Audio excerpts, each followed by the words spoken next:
நான் ஏரிக்கர மேலிருந்து 8 தசை பாத்திருந்து ஏங்கி ஏங்கி காத்திருந்தேன் காணல்ல.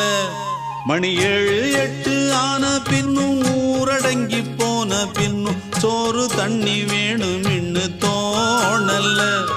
என் தெம்மாங்கு பாட்டை கேட்டு தென்காத்து ஓடி வந்து தூதாக போக வேணும் அக்கறையில். நான் உண்டான ஆசைகளை சொல்லாம பூட்டி வச்சு உள்ளார வாடுறேனே இக்கரையில.